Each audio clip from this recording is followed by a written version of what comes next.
right, everybody. Wonderful afternoon here on a Monday. We'll be covering some game news today. We'll be going over the new Doom DLC coming out in October, I believe the 20th.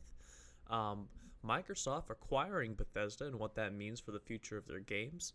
And also a Shadowlands feature that has recently received a huge update in the patches and has become an actual promising part of the expansion.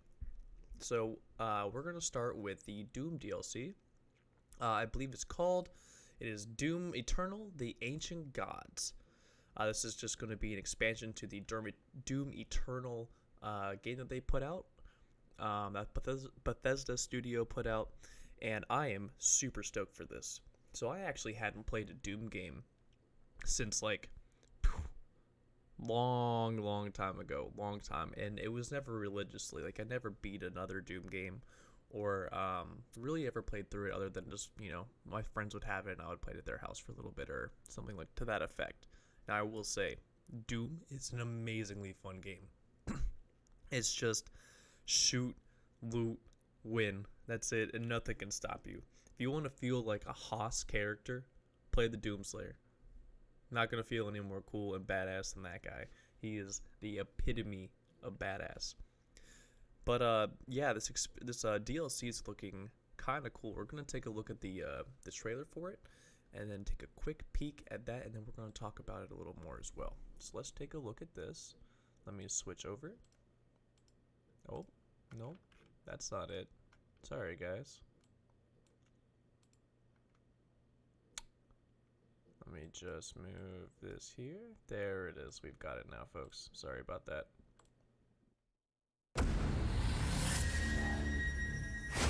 We have been allies for some time now.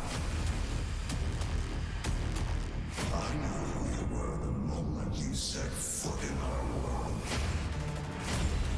Your gifts are owed to us now.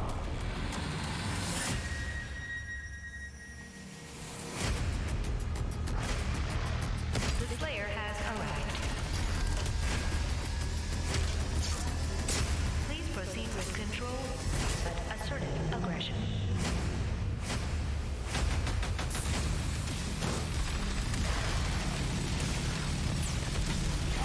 We work to resurrect the only ones who can save this world.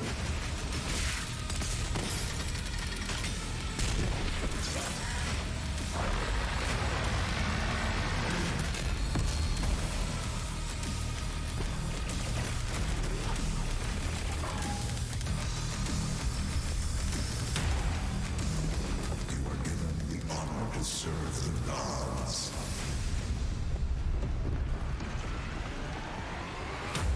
Yet again.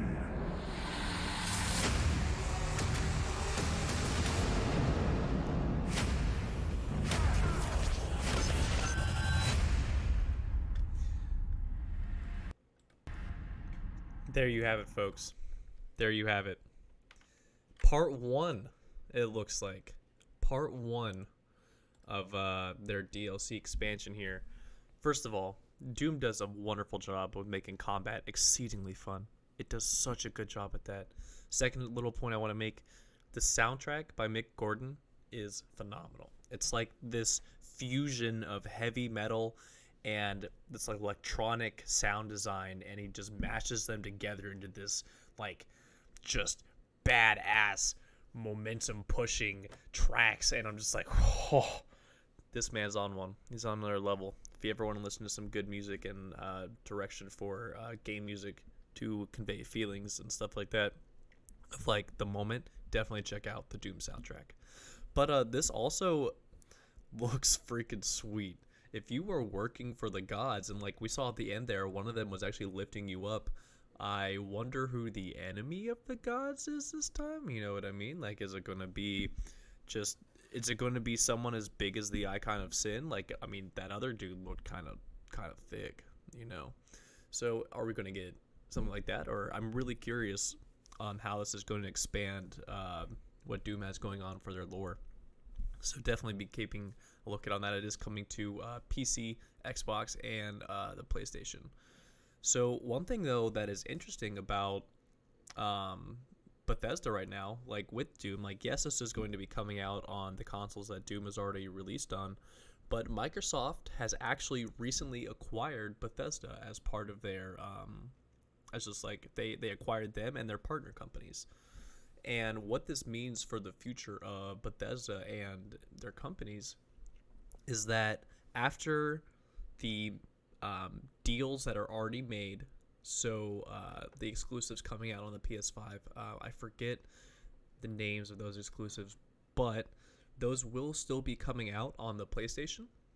But because Bethesda has now been acquired, moving forward, a lot of their titles are going to be Xbox exclusives, and also PC, obviously because of Microsoft. But uh, for releasing titles outside of Xbox, they will be on a case to case basis, as stated by Microsoft. So Bethesda will be there. You go. Will be an exclusive company coming up very shortly. So enjoy the games. If you are a Bethesda fan and don't have an Xbox, like I said, you do still have that time coming out with those few exclusives for the PS5, and also the games that are going to be coming out in general. But moving forward, they will actually be stuck with Microsoft.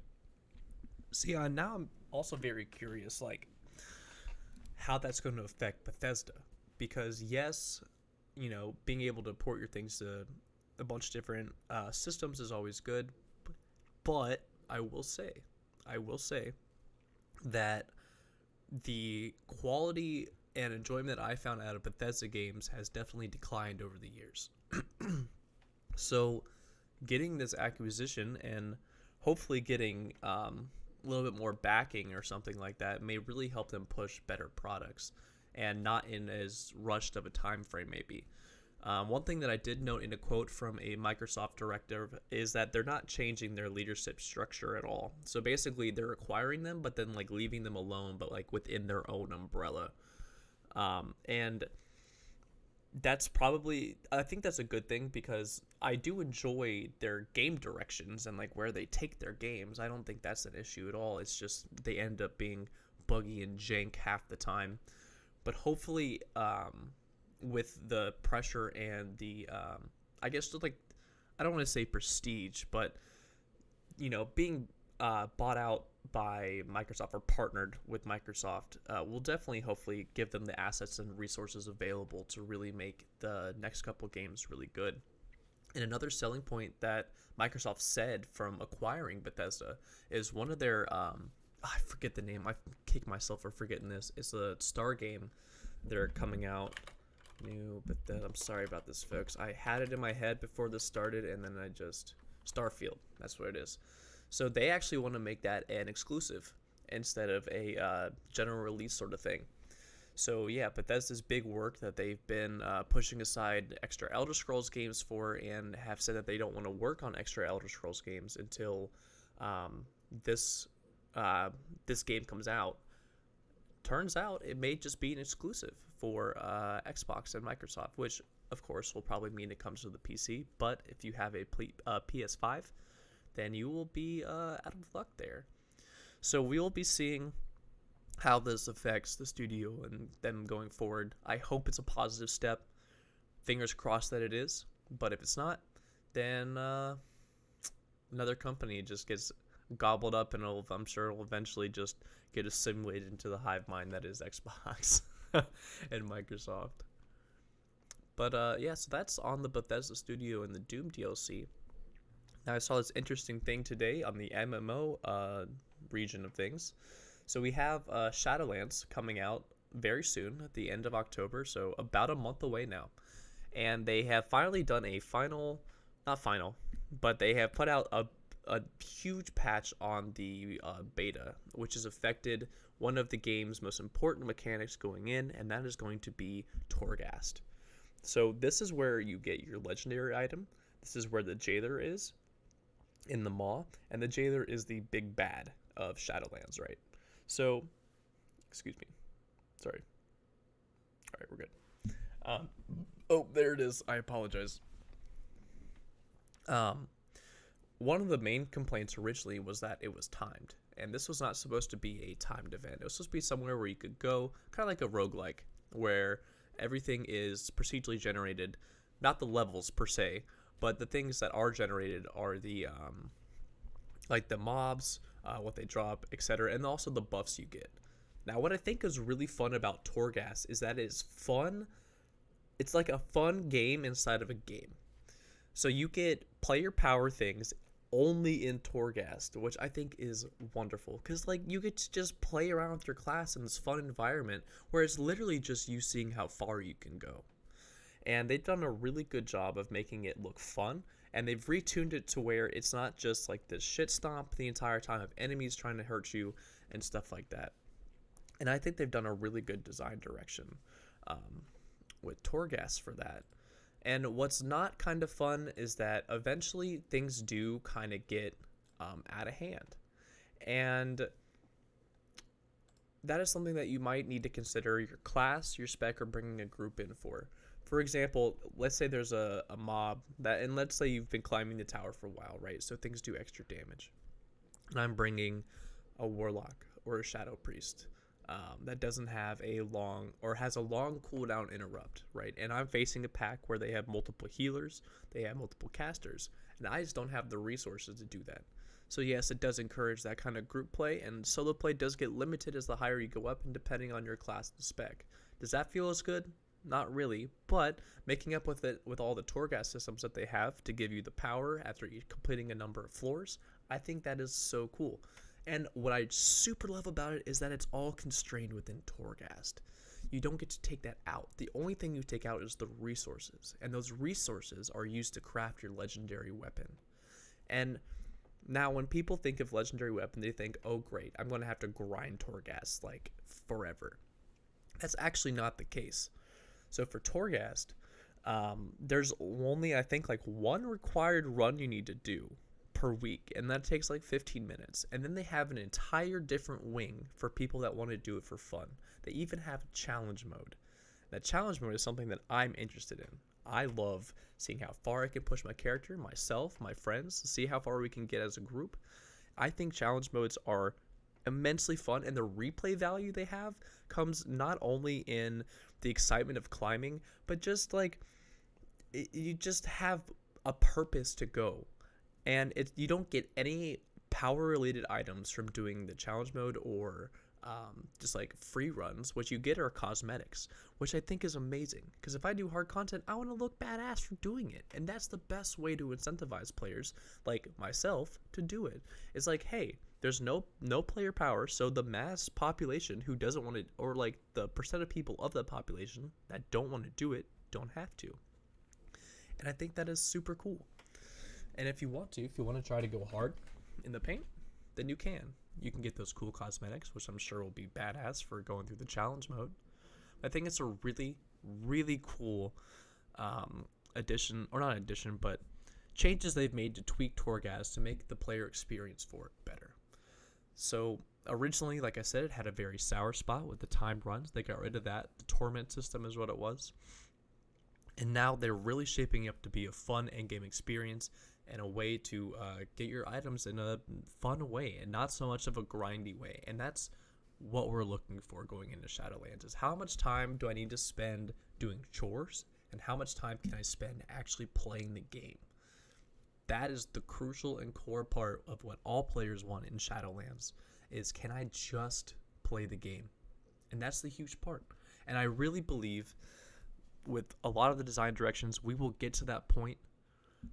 I think on release, it's going to be a little iffy for me, but that being said, I'm still going to play it and give you my feedback through it. I'll definitely be posting some stuff on that too. But like I said, going forward, I am excited for that change, and that they're making it just a fun experience where it was originally thought of to be a burden. So they've done a good job at revamping that system. All right. Oh, one quick little tidbit I will add in the end of this.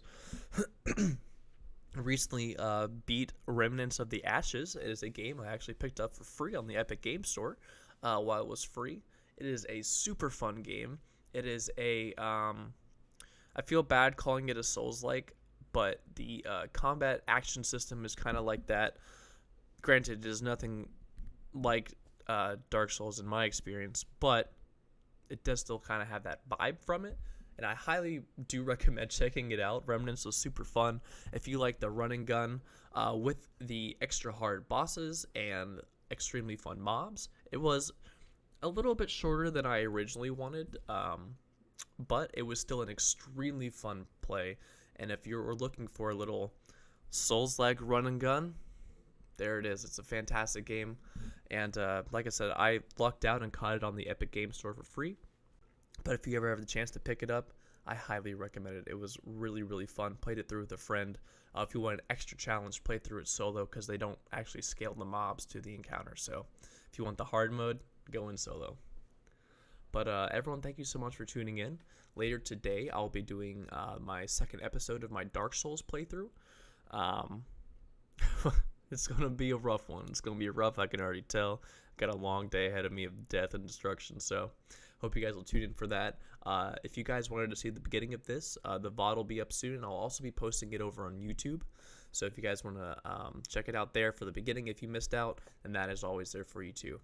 I want to thank, and I want to say I appreciate everyone that's tuning in for these. You guys are heroes. If you enjoy this content, make sure to like, subscribe, and then I will see you guys next time. Everyone, thank you so much.